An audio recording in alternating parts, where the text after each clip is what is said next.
I back to Japan after March 11 this year, February. I met many of people and moved from Fukushima or Tokyo area because especially if you are young women, if you have a young children or a baby, they're very concerned about what's going on under the radiation infection. So many young women's mom moved to far away, not enough far away, but to move to far away.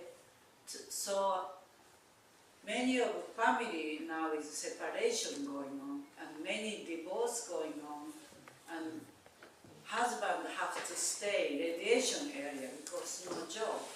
So it's so much suffering going on in Japan right now. And this year, May 5, we closed all nuclear power plant in Japan. So we're so happy to know more. But again, around June 14 or 15, government tried to open one nuclear power plant. So it's very amazing way to people not understand or not think about how people suffering under the Fukushima. And I like to keep working no more Fukushima peace work. And why I came to this area, because around March, Onondaga Nation, one of Crown Mother, Audrey Shenandoah, passed away. So I came to ceremony and I met two Mohawk women. She came from Canada. So I talk about Fukushima, this. They said, we lost husband by radiation. So I said, why? Because we are living close to nuclear power plant. So I said, Canada, how many nuclear power plant? They said 14 nuclear power plant. Lake Ontario, Canadian side, and New York side, of course, 4 nuclear power plant plus they try to make more. And to me, Lake Ontario is very sacred lake because Six Nations peacemaker born the Toronto area. And many Six Nation people are always concerned about waters. And many years ago, Roshis and me participate water ceremony. Onondaga people creating water ceremony in front of the Onondaga Lake, because Onondaga Lake also very contamination. So one of Onondaga people creating water ceremony, and Roshi was there, I was there, and I very feel like we should keep pray to the water and keep pray everywhere water ceremony. So after March 11, I more and more focus to bring awareness about no more Fukushima situation. And this Ontario Lake is one of the sacred lake to those this Haudenosaunee Six Nation people, and for us too. So I realized water ceremonies and peacemakers and all connection. So that's the reason I decided to walk peace walk from Onondaga Nation. And bad thing, 2 days ago, my Japanese friend from Fukushima, she very want to work with us to bring Fukushima message. And she went to Osaka airport, and she cannot come to United States because she has no visa. 4 years ago, no visa, so she not realizing need visa, so she lost airplane ticket, she couldn't come today. So I called to Happy-san. We have been working many nuclear-free future work, and he has been Hati has been very, very commitment about what's going on after Fukushima. So I like to share in Hati-san's speech, and after that I like to ask Jessica to share in statement from Fukushima. And I give to the after our schedule of peace walk. So thank you very much. So I live about in central Massachusetts. The Vermont Yankee Nuclear Power Plant is actually 4.5 miles from the state line, Massachusetts and Vermont. It's in Vermont. It's 4.5 miles. And in 2002, the utility sold Vermont Yankee to Entergy Corporation. And I went to a meeting with the Entergy Corporation and the NRC, and I smelled a skunk. I thought, this is no good, I've got to really start to learn about, understand nuclear power, and educate myself so that I know what's what here. And I read for about 3.5 years straight, and it's engrossing reading, it's fabulous reading. And the book that I have here that I'm recommending has a very good bibliography in the back. But it's really, Rosalie Bertell, who some of you might know and recently died, her book, No Immediate Danger, was quite a Bible for me. I must have read it, I don't know how many times. She's a brilliant writer and a spiritual person, and brings all that to the issue. And bringing the connection of nuclear weapons and nuclear power into focus for me in a real decisive way. So over the years, I've been to India and trying to absorb from Gandhi a nonviolent approach to opposing nuclear power. And Jun-san and I have done many walks. She was always there walking with us throughout the state of Vermont that was really asleep on this issue. And doing vigils and fasts at Chernobyl Day and all that type of thing. And I morphed into eventually getting it all written down and then developing a PowerPoint presentation, which was something that I had really wished was available to me. Basic Nukes 101, but a lot of the politics, not so much the science, but some of the science, of course, and the dangers of nuclear power. And I have those DVDs here. I have DVDs of our affinity group that I work with. We have Frances Crowe, who's the famous 93-year-old Quaker woman, part of our Shut It Down affinity group, and we've been arrested for Vermont Yankee 19 times, and we're going again next Tuesday. And we do all types of different.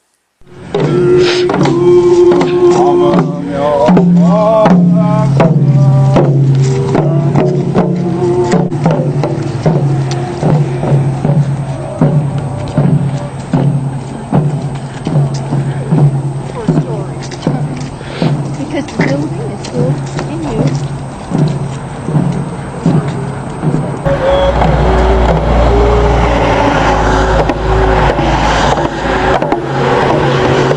Okay, can I get a ride back to the car? Unfortunately, this country has a long history of exporting technology and products which have been either banned here because they're dangerous, certain kinds of tobacco products, also DDT, chemical products.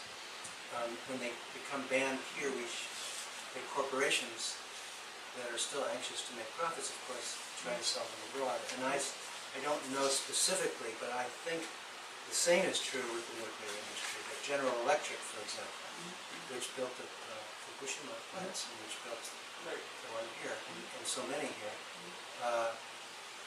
just started, okay, the United States doesn't want these anymore, we'll sell them somewhere else. This is a natural, unfortunately, natural activity of corporations in the capitalist system. 残念なことにアメリカには長い歴史がありまして、技術とかそういう生産物をアアメリカで危険だと思った時には輸出をする、技術や生産物を輸出するという長い歴史があるんですね。その中に特に今まで過去にはタバコとか DDT とかそういったものはアメリカで危険だと言われたものはでも企業にとっては利益になるので海外に輸出するということがありました。で特にジェネラルエレクトリックなんかは、原発実際に福島にも作ってあるんですけど原発はこちらでそれで危ないということになった時にはそれをどこに持っていくかっていうそれが企業としての成り立ちというか残念なことに企業がそういう利益を目的として生まれたものである以上は、そういう輸出をする傾向になります。それでは、農薬とかそういったものは結局モンサントの話になりますけれども、結局そういうものはもう日本でどんどん使っているのはこういうアメリカの政策の一部だっていうことですね。政策というのは企業として企業のにとっての利益の一部ということです。She's saying, so you think that's a political policy about, if America is being decided was dangerous, so then politically support, okay, let's do export. And then I said, I don't think that's a political, I just wanted to define, it was a more, as you said, natural structure, how the commercial is being built. That's is that correct? That's correct. But not the politically. I don't know about the politics, but there's always a political element because corporations work hand in hand, in fact, more and more control our government. So if a nuclear corporation, Westinghouse, General Electric, wanted to promote or build plants in Japan, they might well go through the American embassy. Right. Or so they work hand in hand, the political and the corporate. そういう政策があったかっていうのは私には分からないですけど、確かに言えるのは企業っていうのは政治家と手に手を取って協力しないとやっぱりできない。例えば具体的には GE がジェネラルエレクトリックが例えば原発を輸出しようとした時にはまず行くのは大使館だったその国の大使館だったりするわけですから政治家を国を通して入れないとやっぱりできないことがあるんですよね。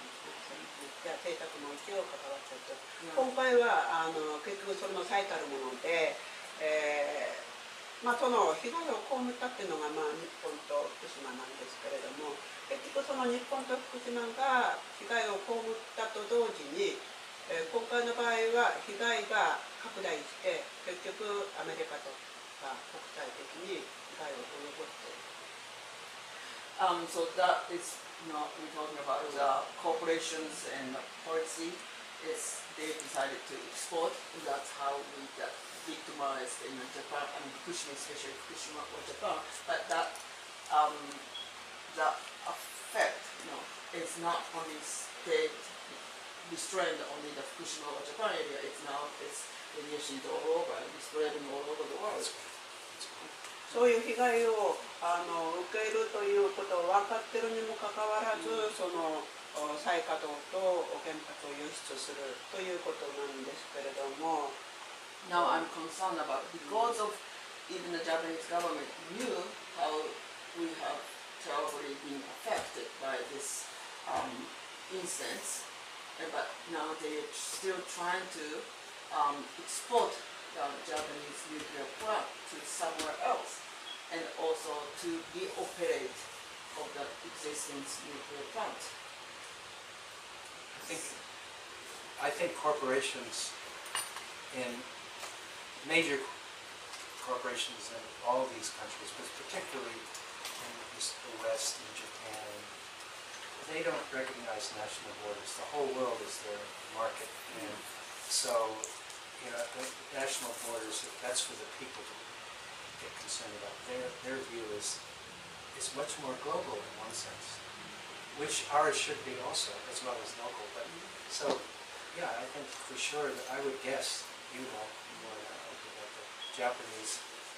What's driving the restarting of these Japanese reactors and the building of new ones is Japanese corporate interest in hand with U.S. corporate interests. Yeah, but she was talking about Japanese government, but Yes, talking about the Japanese government is, I would assume it is the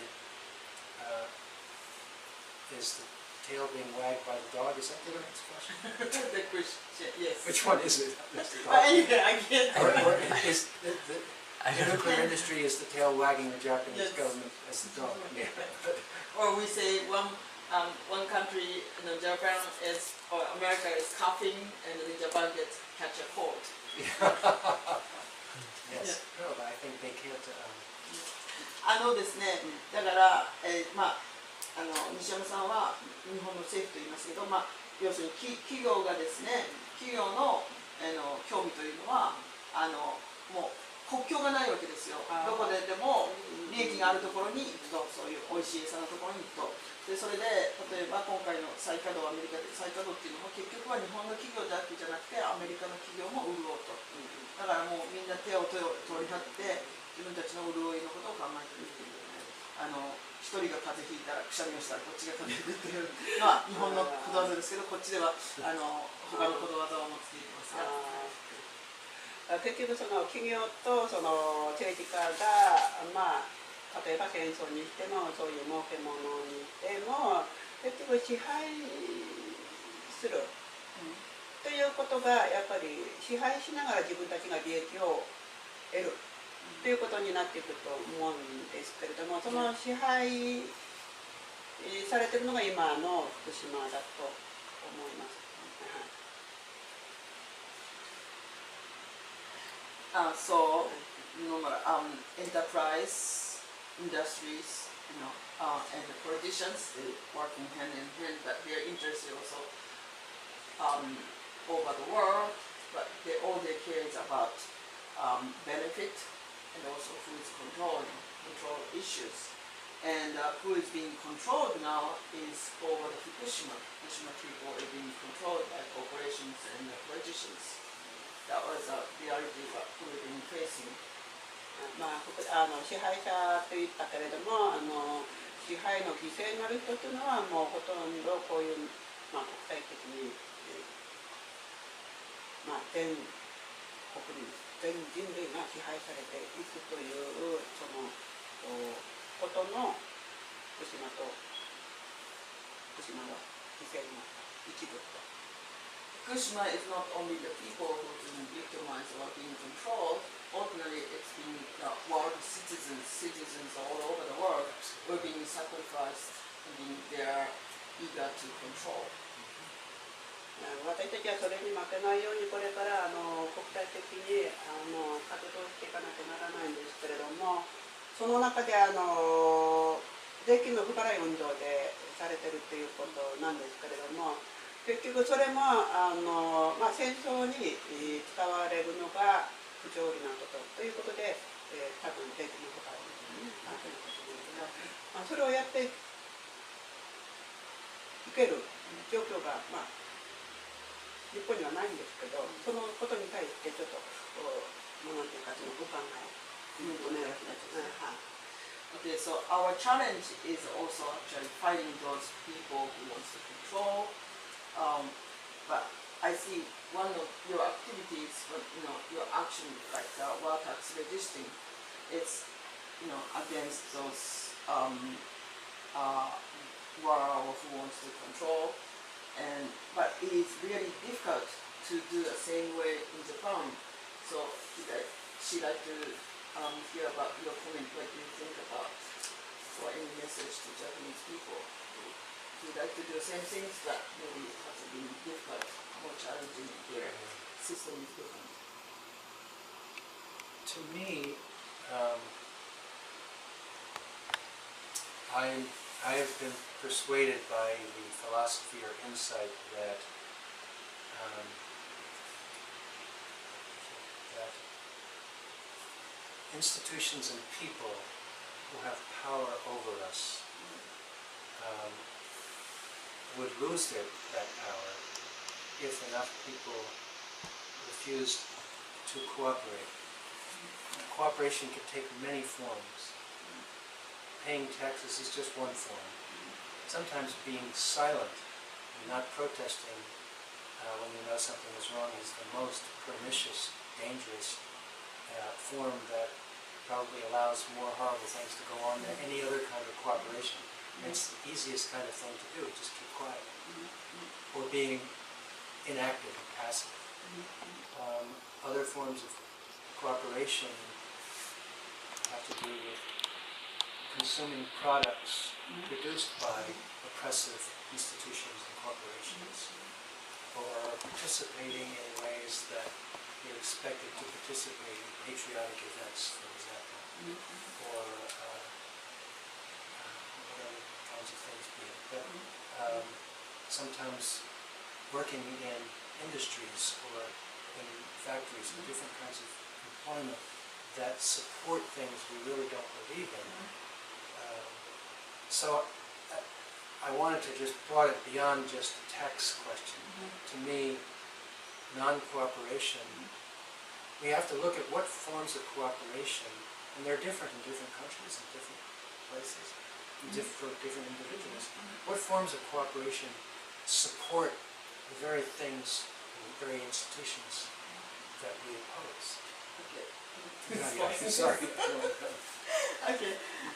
ですね、この後ろからちょっと訳していくと、税金を払わないっていうのは一つの形なんですよね。私はどんなことでも自分の信念を貫くためには、やはりたとえそれが相手が見えない大きな企業だったり国だったりもっともっと大きな団体だったり人だったりしてても、非協力、その人たちに協力をしないっていうことはいろんな形があると思うんですね。例えば、また抵抗するっていうのもいろいろな非暴力で抵抗するっていうのも一つの形ですし、沈黙を守るっていうのもすごく簡単なことですけれども、大変それをずっと根気のいることで沈黙を守っていくっていうのも一つの形であると思います。例えばですね、消費においてはそういった人たちのものを買わないとか、それから国への行事には参加しないとか、みんな仕掛けたもの、または雇用に対しても決して協力しないっていうね、そういった形っていうのがそういったもうだから税金というのは本当に一つの行動であって、それ以外もいろんな方法があるっていうことが言えると思います。だから私はそれにはこだわりませんし、だから自分の信念に基づいてやればよろしく、決してそれが数打ちゃ当たるというか、たくさんであればあるほど、これは一つの大きなうねりになるんじゃないでしょうか。わかりました。今回ね、私選挙があったんですけども、選挙結局もう今日結果分かる頃なんだけど、そうですよね。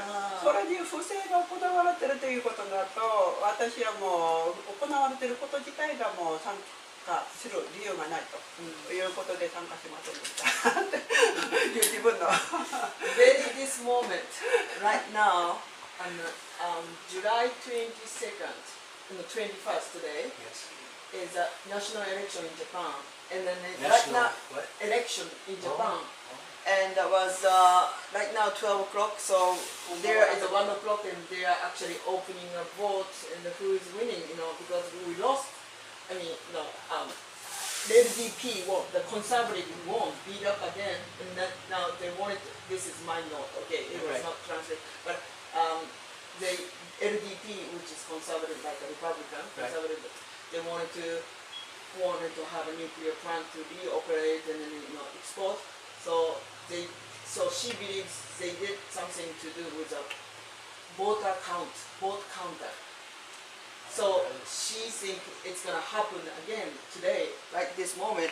They can do because of vote counter. Again, this is my note from earlier conversation. Vote counter's company is owned by a Republican or owned by conservative people. Exactly. So then they can trick anything to vote. So that's why she didn't want to cooperate, or she didn't want to participate of the national election. Right. Yeah, no, some people refusing to cooperate with voting is one way. And, I'll tell you a story about just with my many years of tax resistance, I don't think that what my wife and I have done by way of tax resistance probably has, it certainly hasn't stopped one bomb from being built or dropped, or it hasn't, stopped or prohibited any wars, and it hasn't even,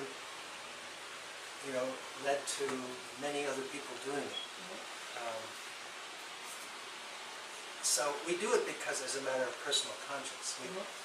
But what it has led to is people's, and this happens everywhere, and it's happening, I'm sure, just with Chicago and others.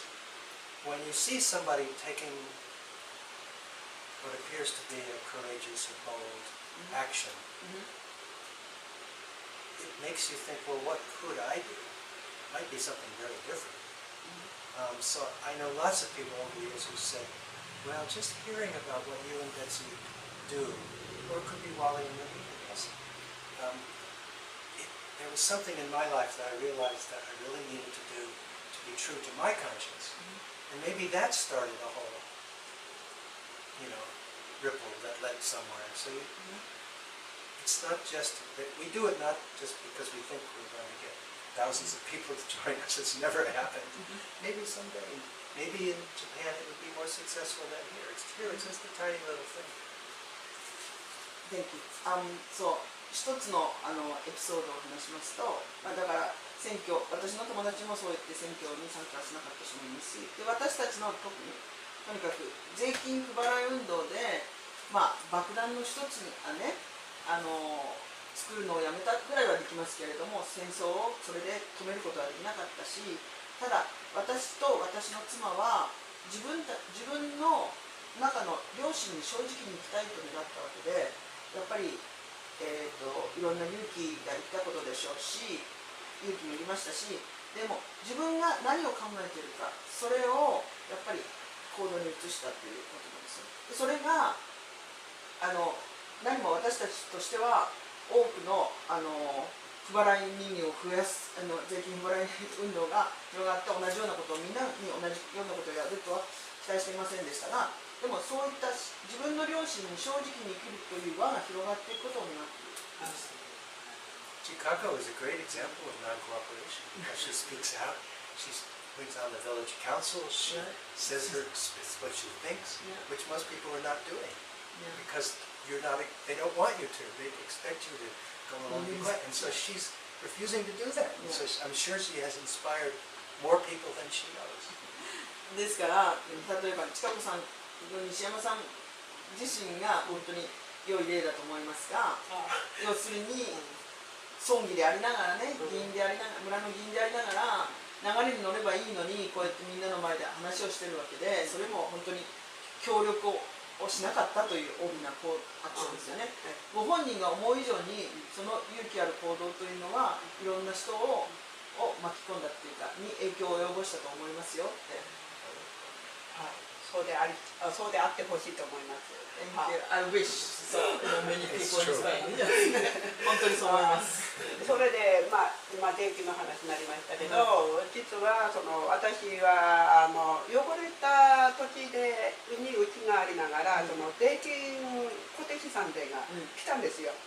それで、こちらに来る時には親に親が払わなきゃいけないって言ったけど、私は絶対払ってはいけないと言ってきたんですけれども、親としては分からないからね、それでやっていくんだろうけど、もう一つの別の問題、それに従っていくと今度は別の問題で、その税金がたまったりとか2年3年って払わないと今度うちが没収されるんじゃないかっていうことがあるんだけど、それは私は構わないんだけど親がいるんだからちょっと周りがうるさくてもうちょっと大変だなと思って。ちなみに彼が家が没収されたのは聞いてます。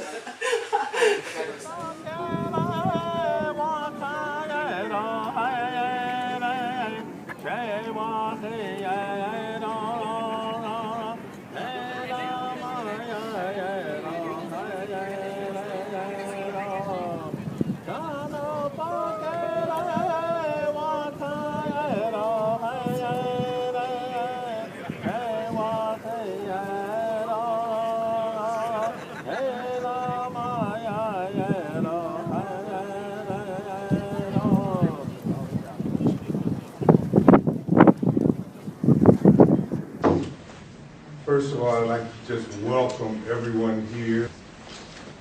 This has been a long journey for many of us. Welcome to Washington, welcome to the Capitol Hill, and welcome to the Rayburn House Office building.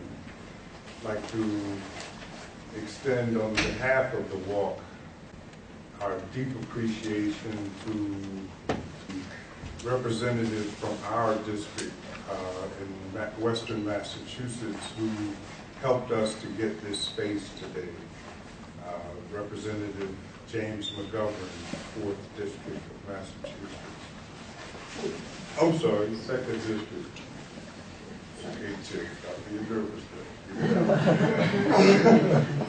2nd District of Massachusetts, and to Jennifer Walters, his senior legislative assistant who has worked with us for weeks now as we've been coming back and forth and refining our invitations, refining, getting the word out to other congressional people. Jennifer has been sort of a partner in this with Sister Claire and I really thank you, Jennifer, all your dedication to your work and to us. Thank you. I'd like to also acknowledge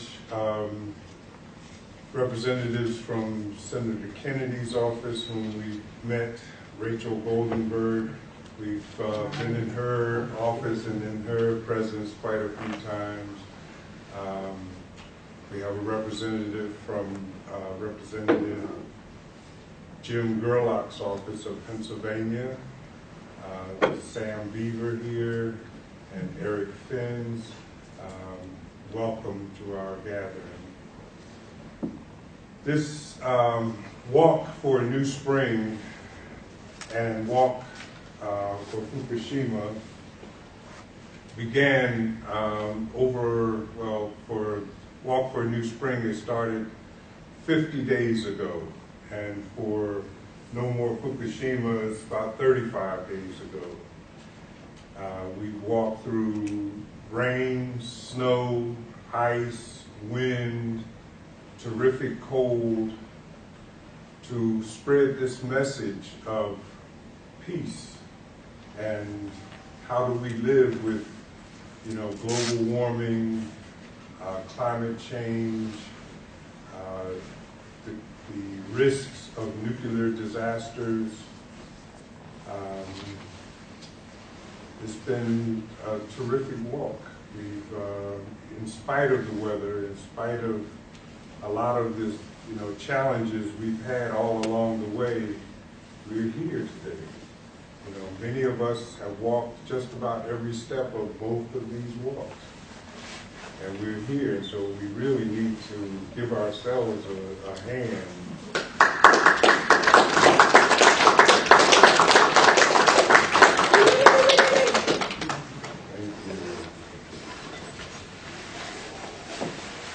Walk for a New Spring began about 12 years ago. It began in response to what happened in New York on September 11th, 2001, when we found our community that surrounded the New England Peace Pagoda sort of, frozen in fear is the word, the image that keeps coming back to mind. Many of our neighbors, our friends, they were just locked into this space where they didn't know what to do or what to think. And a lot of the messages and information they were given was, how do we defend ourselves against future attacks?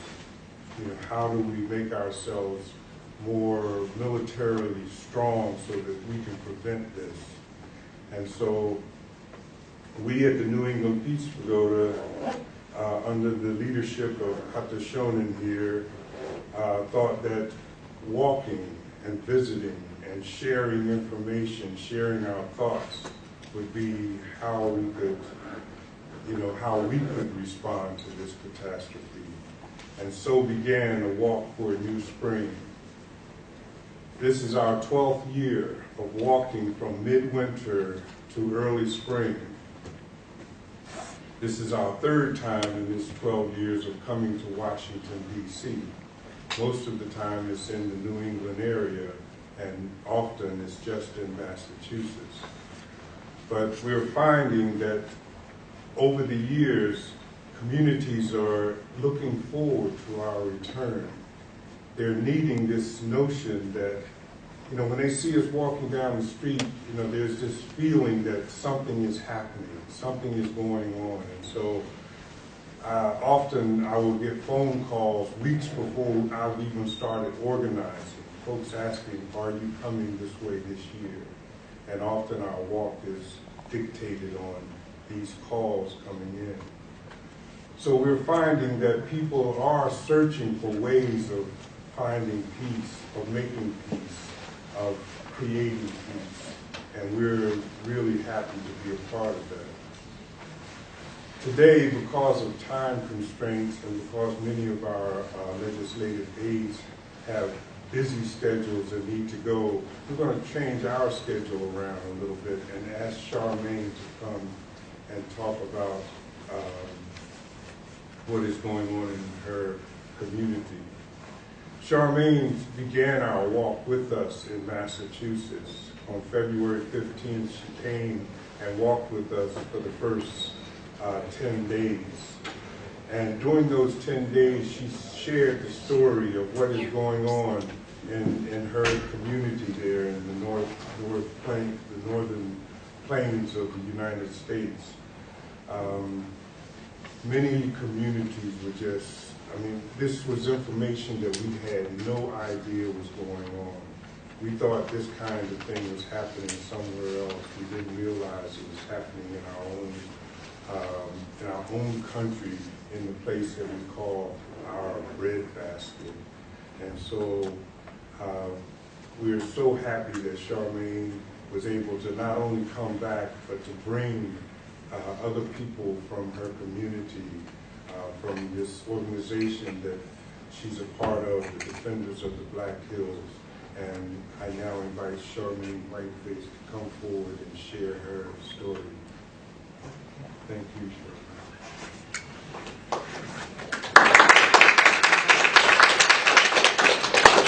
I didn't even say anything yet. ちゃんと言いました。زميلة وبابا إيمانشي أبي وقالوا تيتو أنت شاكوي. Okay, what I said was, I told you first I greet you all with a warm handshake from my heart, each one of you. And then I said, my name is a little wise one who makes a mark. Okay? And then I said, I am from the Oglala band of the people who speak the Lakota language of the Great Sioux Nation. We are, at one time we were a great nation in North America. And where we live now is on the northern Great Plains. And when I came to speak, be on the walk and speak, Sister Claire and Tim met me when I gave a presentation at a nuclear waste conference, because nobody knew what happened on the northern Great Plains. And before you leave, I have some information for you about more details. I mean, my whole talk could take a couple hours if I told everything, but I will try to keep it as short as possible. So tell me if I go over, because there's so much to talk about. I happen to be a scientist. I used to teach at the college level. I taught science and math. And that itself was a rarity for a Native American person. We are Native Americans. When I give my speeches, I usually wear my traditional clothes, so I won't be mixed up with Hispanics or Iranians or Koreans or someone else. Because a lot of people think we are dead. We are extinct. And so we have been working on this issue for many, many years. People know about the abandoned mines, uranium mines in the southwest with the Navajos. Well, that's about 1,000 miles south of us. On the northern Great Plains, we compose South Dakota, North Dakota, Montana, and Wyoming. And our territory that we talk about, the one that I talk about, is our treaty territory. We have a treaty with the United States. And that treaty covered all of western South Dakota. All of western South Dakota was supposed to be for our absolute and undisturbed use and occupation, just for our people to live there. Our treaty was made in 1868. It was reaffirmed in a federal court in 2009. So it is still alive and well. What happened in our treaty territory, we have another treaty, 1851, that it also included Colorado and Nebraska and parts of Kansas. But in northern Colorado, there are all these abandoned open pit uranium mines, and we still consider that part of our territory. And so the shocker that when I tell people there are 3,272 open pit abandoned uranium mines, open, not closed, open. And in the southwestern Black Hills, one of these mines itself is a mile square. Think of how far away from here is a mile, and then make that in a square. And then make it about 7,500 feet deep. And there you have, I have pictures, that's what they all saw. You have an abandoned open pit uranium mine. Now the difficulty with open pit is that radioactivity is coming out. Remember the half-life of uranium-238 is 428, it's 500 million anyway, 500 million years, 428,000, 500,000 years. So that uranium-238 by itself is giving off radiation, nuclear radioactive particles, radiation in the dust. When it rains, it runs off into the creeks and the rivers, or it soaks down into the aquifers. And this has been going on since the early 1960s. And they stopped doing this in the 70s. They just left. There have been no warning signs. I have to say have been because I know now there's one. I know of one warning sign, okay? In this area where all these abandoned open pit uranium mines are, there's also more than 10,000 uncapped, unfilled, unmarked uranium exploratory wellholes, boreholes. Some of these are big enough. We have the pictures of a man to fall in. They explored for uranium, and some of them are that big. A man could fall in there, and they go down 600 to 800 feet deep. You need a whole lot of rope. Someone falls in there to get them out, but they would already have been exposed to how much radioactive contamination if they fell in there. I always think about a little rabbit hopping along and boom, it's gone, you know, fell into one of those boreholes, one of those exploratory boreholes, and there's more than 10,000. That's what I know, more than 10,000. Wyoming, the state of Wyoming, doesn't know exactly how many they have. That's why I have to say more than 10,000. Part of these were in North Dakota, part were in Montana, the northwestern corner of North Dakota, the southeastern corner of Montana. Well, there's quite a ways in Montana where all these are at. And then in Wyoming, probably the eastern half of Wyoming is just filled with these. And then in South Dakota. South Dakota, we have the Sacred Black Hills. We're called Defenders of the Black Hills. But our mission is to work on our whole treaty territory, this whole area. And so that's why I know about these things. Why we are coming to Congress is we wrote a bill, and among our membership we have a man who is an environmental law professor, and we drafted a federal bill. We've drafted other federal bills before. I drafted one years ago for the grasslands, trying to protect the grasslands as wilderness. That's a new one. Nobody has ever protected the grasslands as wilderness. I have the bill if any of you want it, but that's a different issue. But Congressman Pallone helped us. Congressman Rahal helped us. I think Congressman Lee, when we lived in California, she was helping us. And this was 2001, so it was quite a while ago. So we know how to write bills. And we had our environmental law professor look at our bill. And he said, yes, he tweaked it, you know, here, there, and everywhere. And we have it ready, and I think you have a copy of it. Or if you don't, we can give you a copy too. Oh, I was just going to say, Charmaine's referring to this third sheet. Under the program, I got it. What I'm handing you is it's some detailed information, and then at the back end of it is the actual bills. And at the back end is the actual bill.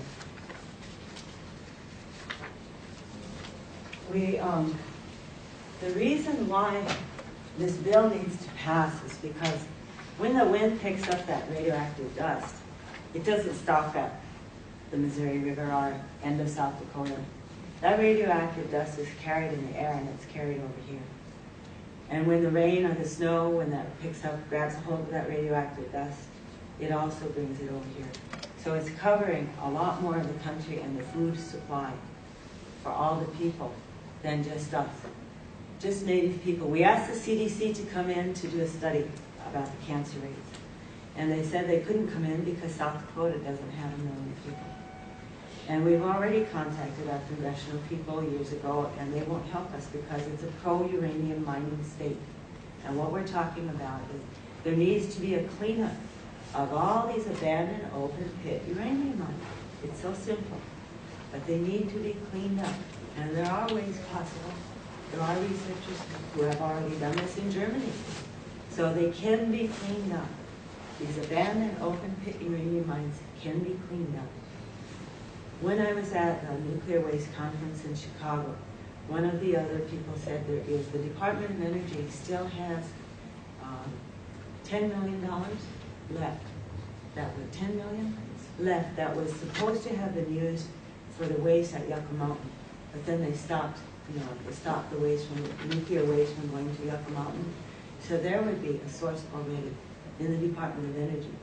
But we need a sponsor for this bill first before we can even, start looking at it. And that's why when Sister Clarentin asked me to come on this walk, I agreed to.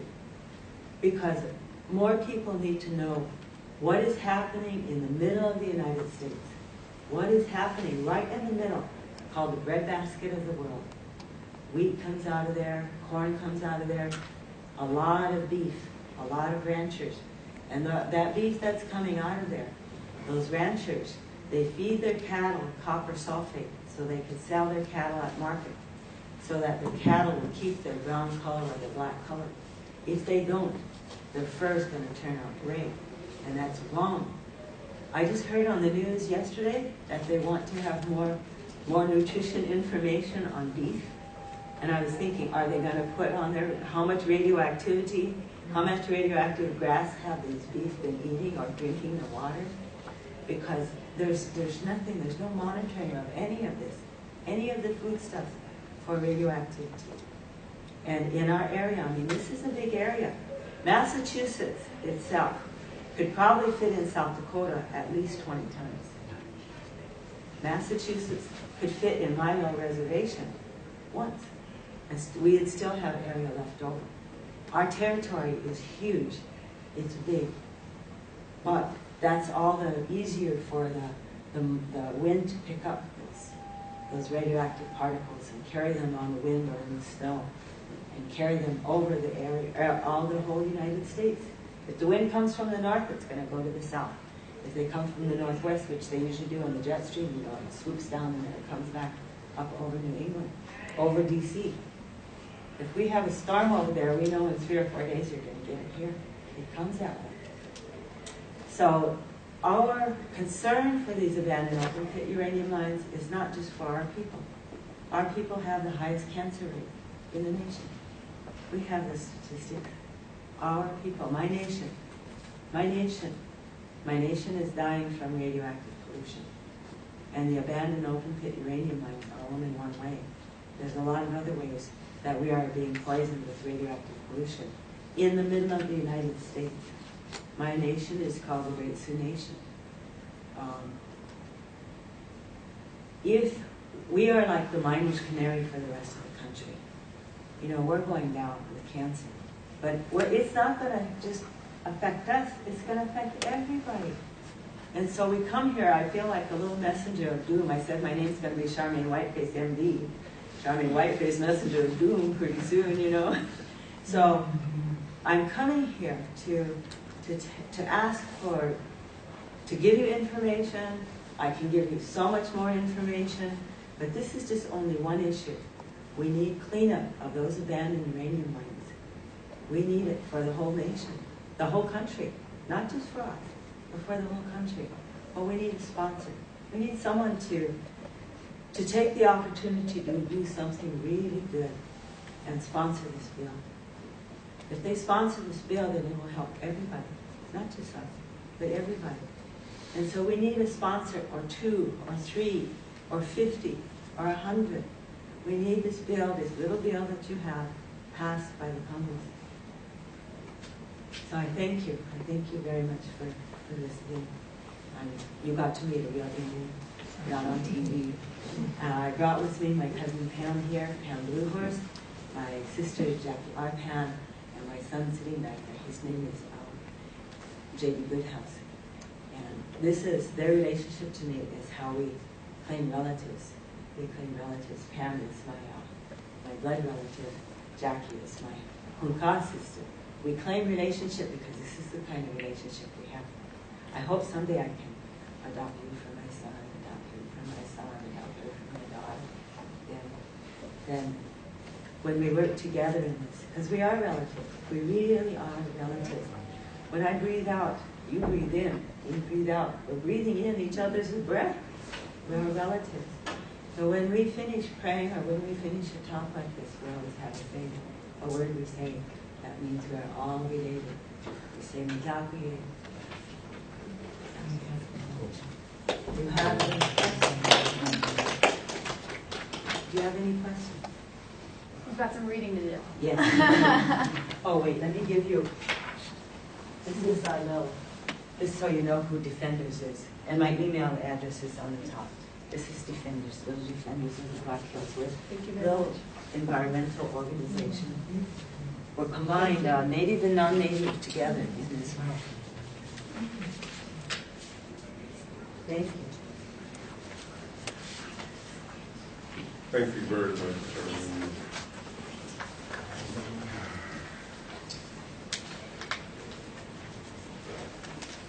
We have another, I think, legislative aide that come in. Could you tell me your name? I'm Zach. I'm from Atlanta. Ah, thank you, Zach. Zach from Congressman Markey's office, Massachusetts. Thank you. We'd like to sort of go back to where we were in the program. I'm glad that you got this opportunity to speak before the legislative aides had to leave.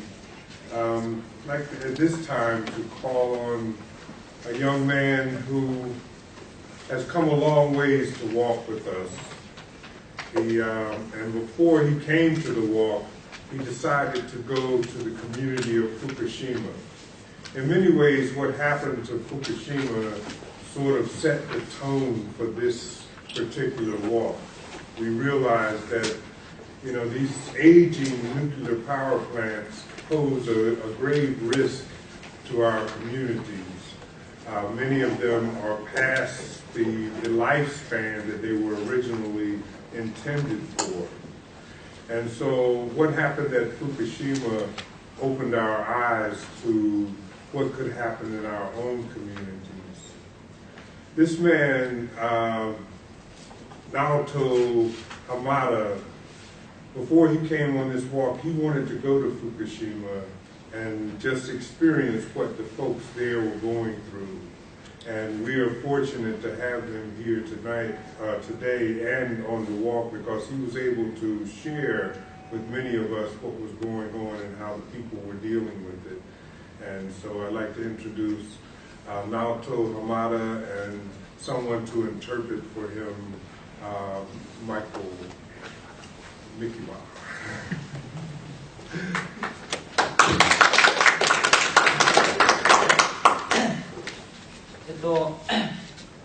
2年前、日本で大きな地震があって津波が起こり、たくさんの人が亡くなりました。 About 2 years ago, there was a big earthquake and tsunami happened in Japan, and a lot of people lost their lives. そして、津波で亡くなっただけじゃなく、福島県では原発事故が起きました。 And not only that, there's a big nuclear power plant accident in explosion in Fukushima. 2年経った今では日本ではあたかも原発事故地震が収束したかのようなようになっています。Many people, even in Japan, many people think it's over. Everything is under control, and all the survivors are recovering from the earthquake and tsunami and from the radiation pollution, but reality is not. でも2年経った今でも福島県では放射能による被害がずっと出続けています。The issues are still ongoing and continue to affect and destroying people's lives and land and food and everything in Fukushima. で、検査をした子どもの4割の人の子どもの甲状腺に異常が出ています。In Fukushima, 40% of the children who are examined have already shown the thyroid problems. 放射能は5年、10年経った後からどんどん被害が出てくると言われているので、これからさらにどんどん被害が出てくると思います。It is expected to see more critical and severe health conditions among people in Fukushima within 5 to 10 years. 今、福島県で起きているのは体の問題よりも心の問題だと思います。What's scary is you don't see it right now, but it's destroying their health slowly over years. On the other hand, what really makes it obvious is the mental problem among Fukushima residents.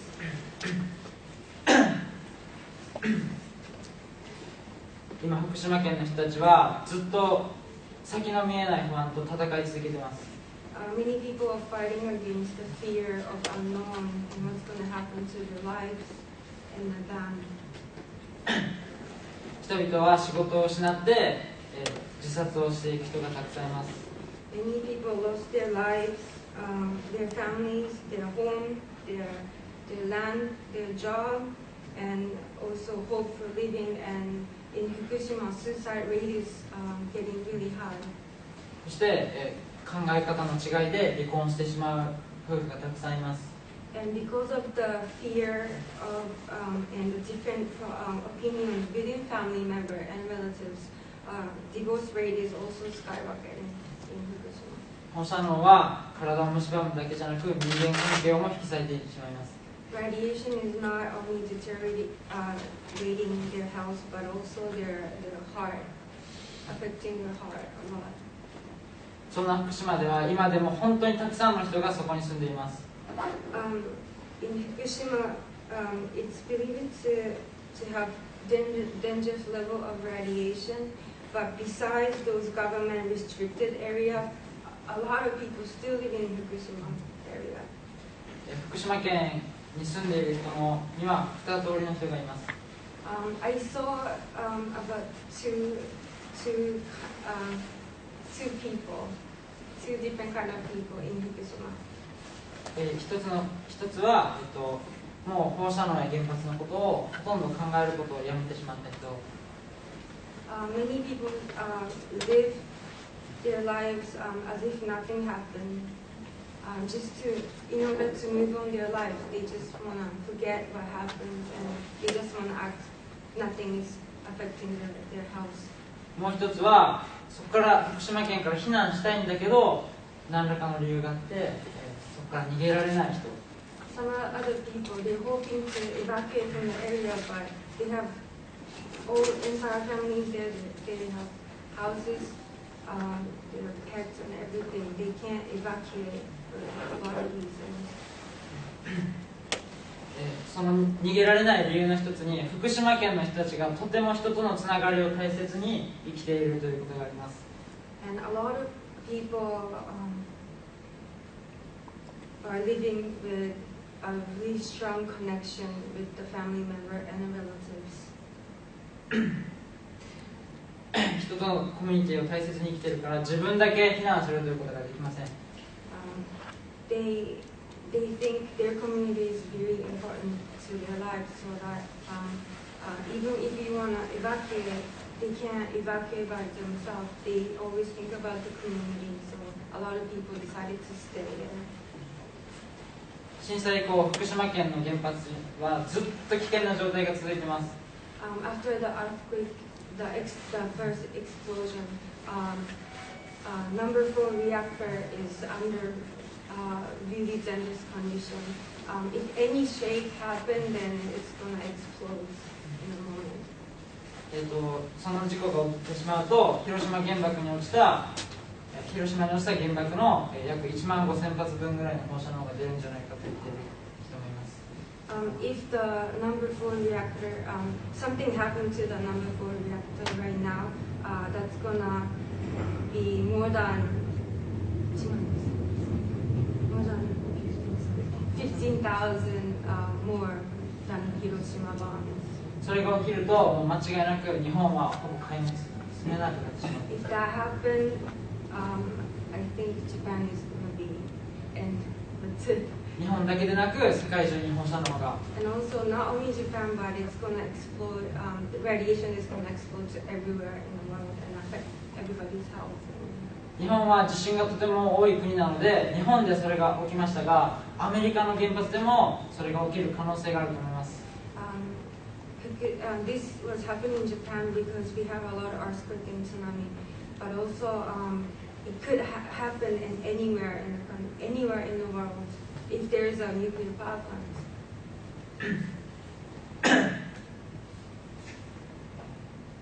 それが起きるかもしれないという危険性がずっと僕たちが持ち続けていることを忘れないでください。We can never forget that there is a danger of same thing happen like Fukushima as long as we have a nuclear power plant in the land. そしてもしそれがこの近くで起きてしまったら、自分のことと思って想像してみてください。Imagine if same thing happened here, right here, or wherever you live or you have family members. It's really dangerous to think. なので、福島県の起きた事故から僕たち一人一人が、学び勉強し、自分たちがどうするかを決めていくことが大切だと思います。This is the chance that we can learn what happened in Fukushima and then move on to the next step to avoid the second Fukushima anywhere in the world. 2011年3月11日をきっかけに世界から原発がなくなっていった日にしましょう。I hope this 311 in Fukushima is the day that everybody think and change their mind, and then hopefully no nuclear power plants or no nuclear weapon in the world. ありがとうございました。Thank you so much.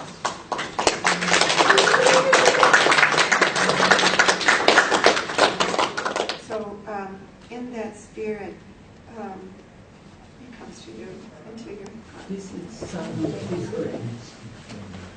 This is Southern Peace Claim symbol of our prayer. So in Japan, people making Southern Peace Claim together for wishes for peace. So one of the friends from California, particularly for this peace work, they send it to us. So we keep working with this peace claim, go this Southern Peace Claim together. So the kind of symbolic gesture like Lakota people, Tabakotai, put together to pray, so that's our peace symbol. Just I want to show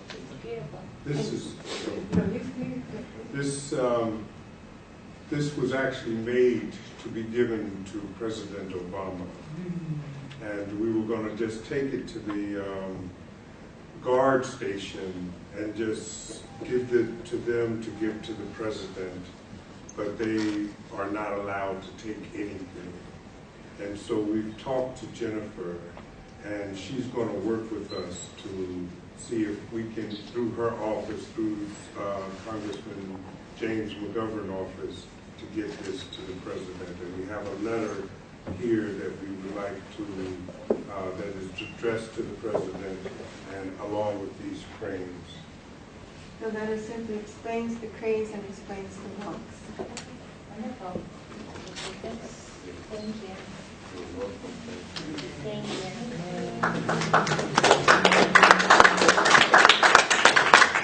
I want to feel and also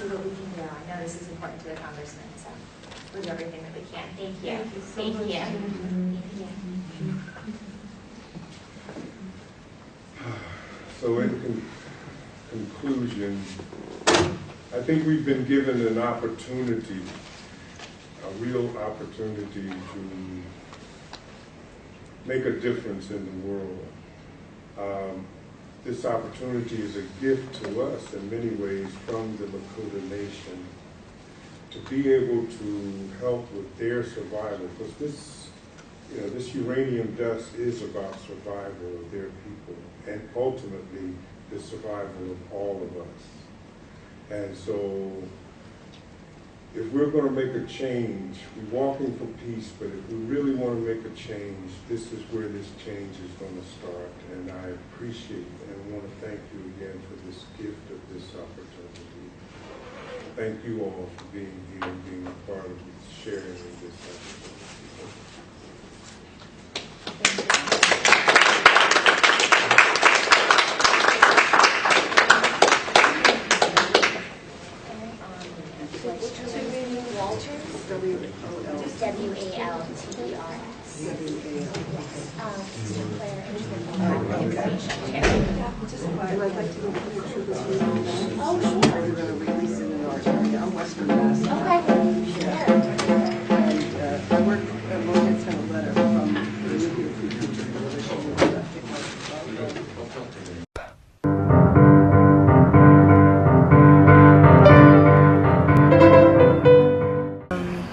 I came over to go to the Kimberley blockade and then to do the Walking into a Nuclear-Free Future for Aboriginal Sovereignty walk.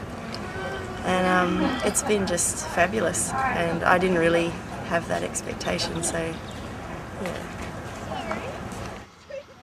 From Canberra, and I really like this walk because you really get to meet a lot of nice new people. It's really fun. And every 5 days you get a rest day or 4. My name's Lee and I'm from Australia. I really like this walk because you do get to meet nice people.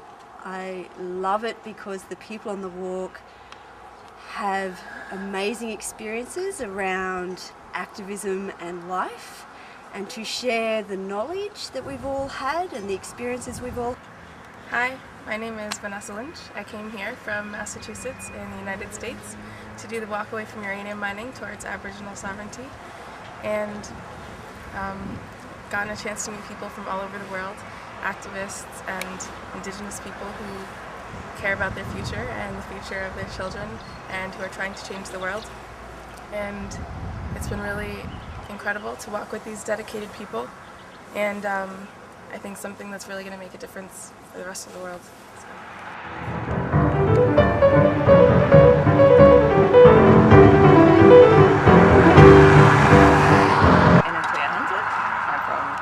New Zealand, which is Ototahi Te Wai Punanu, as it's known to the Indigenous people there. And yeah, I'm walking from end to end with the walk and trying to represent the nuclear-free New Zealand as best I can and share the story of how we went nuclear-free.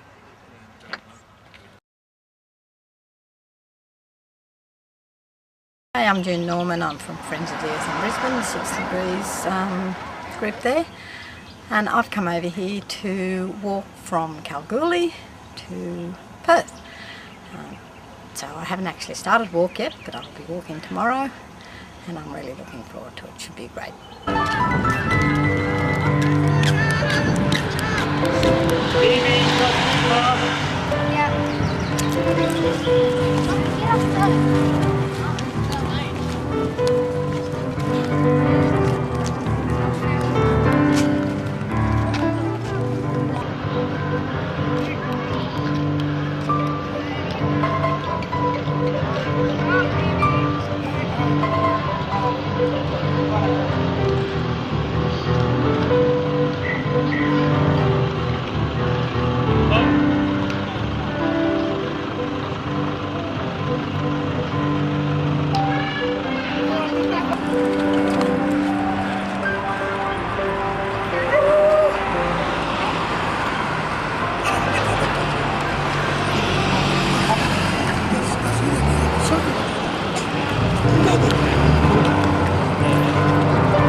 Free campaigner with the Conservation Council of WA. And I'm in Kalgoorlie at the moment after an amazing dust storm and windstorm, I suppose, a bit of rain in there, with the walkers who are walking to Perth, and things are going really well. Feels like momentum's building, feels like there's a real turn in tides in the campaign, and yeah, it's really exciting to be here and really exciting to see the energy that people have to fight against uranium mining. My name is Jo Hiller and I come from Perth. I've been a paid-up member of People for Nuclear Disarmament for a very long time, and when I got their newsletter to say they were having a long-distance walk against uranium, I was instantly intrigued and signed up on the spot. And it took about 6 months to come round, and when time arrived I was still enthusiastic, and I've enjoyed it very much, especially meeting the people, especially stomping along in the back blocks of Western Australia. My name is Damon Russell and I'm from the States. I'm originally from Arizona, so I came over to Western Australia for this walk to support the anti-nuclear movement and also for sovereignty rights for Aborigines. So I'm learning a lot and seeing quite a bit. My name is Elda. I'm from Italy, and I joined the march, and I will go from here, Kalgoorlie to Perth.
From Wiluna, I'm now in Kalgoorlie.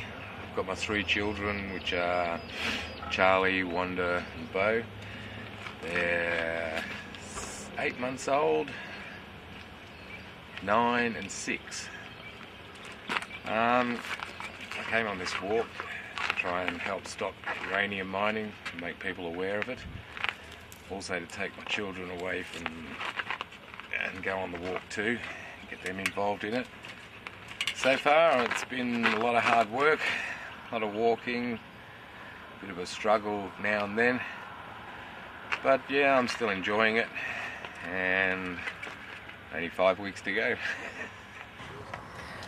My name's Christy McMullen. I'm mother of 4 kids on the trip. I'm tired this morning. I did my washing last night after everyone went to bed. It's kind of a symbol as well. I'll walk over here. It's behind me now. The washing behind me is a symbol of my dedication to the work that we're all doing here, which is on all levels, resources, water, energy use. I get constant inspiration and endless energy from connecting myself with the resources that I use as a mother, and that's where I get my energy from to carry my 4 children through this walk. Where are you from? I'm from the world, really. I grew up overseas. Denmark is where we're living now, and I'm from Australia. I really feel this land is my country, and I can understand on levels that excite me more and more. As we walk through the desert, we got more understanding of what the country means to be an Australian. It is such a magical country, and the thought that we want to continue to demolish it also propels me on for my children's sake. Such as the people here in Kalgoorlie and Cato's mob in Leonora and Richard's mob in Leonora and also up in Wiluna. It's given them a lot of courage to speak out. I think it's been the best thing about the walk so far, is that it's actually doing what we set to achieve, which was giving the backup to the communities to say no to uranium. So hopefully from here on in we'll have more success like that and walk on into Perth with a strong mob to Chogam. I'm André Larivière. I'm from France, representing the French network for nuclear phase-out. And I'm here to walk in the bush from Wiluna to Perth on the thematic of nuclear mining. And it's the cradle of the chain for nuclear energy, and in France we see what is the result. Many nuclear power plants and dump sites and so-called reprocessing, everything that can spoil a country, we have it over there. And it's important that the international family feels more and more the importance to work together to push away these dinosaurs that are dating from the middle of the last century. My name is Laura. I'm from Canberra, and I've been on the walk now since the beginning at Wiluna, and we're in Kalgoorlie now. I came on the walk because I was curious about uranium and the nuclear industry, particularly as the government in Australia has been talking more and more about toying with the possibility of having nuclear energy in Australia. And having since been on the walk and involved and talking to a lot of the people that have been fighting against the nuclear industry for many, many years from all across the world, really. I'm John Vukovic. I handle that camera usually.